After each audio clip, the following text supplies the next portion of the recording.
Welcome to Gwangjang Market, Seoul's culinary heart, where traditions sizzle louder than any five-star kitchen.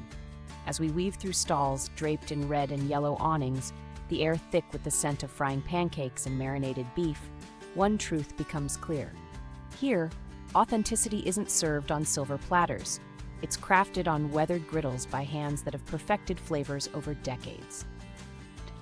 Notice how locals jostle for steaming Bindaetteok, while tourists marvel at Yukhoe being prepared with surgical precision, a stark contrast to the hushed uniformity of hotel buffets. Watch closely as this vendor transforms raw hanwoo beef into edible silk, each slice angled to maximize tenderness. The secret? A 600-year-old Joseon-era technique where pears tenderize the meat naturally, topped with a golden egg yolk that emulsifies into the sesame oil.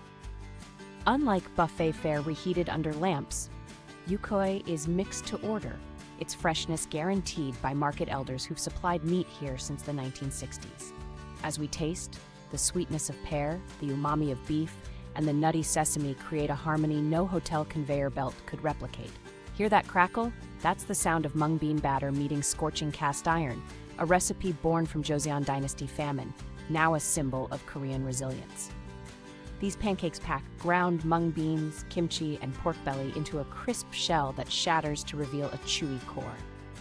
Vendors like Ms. Lee, whose family has sold Bindaetteok here since 1973, swear by two rules: batter must ferment overnight for tanginess, and pancakes are flipped only once, unlike buffet items reheated endlessly.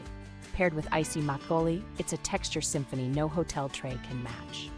At this plastic-covered table, a university student teaches us the Seoul-style taco, Yukhoe wrapped in kimchi, while a grandmother recalls eating Bindaetteok here during post-war rebuilding.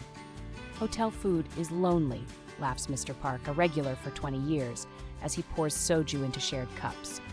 Unlike buffets where dishes are anonymous, every bite here comes with stories whispered through generations. Notice how vendors remember customers' preferences, a stark contrast to impersonal buffet lines. This is where Korea's famed jung, emotional connection, transforms meals into shared history. Let's compare. A hotel buffet charges $50 for imported salmon and generic bulgogi, while this market delivers heritage for under $10. But beyond price, it's about what money can't buy. The vendor who adjusts spice levels for regulars, the crispness of Bindaetteok eaten seconds off the grill, the pride in a Yukhoe master's eyes as you moan in delight.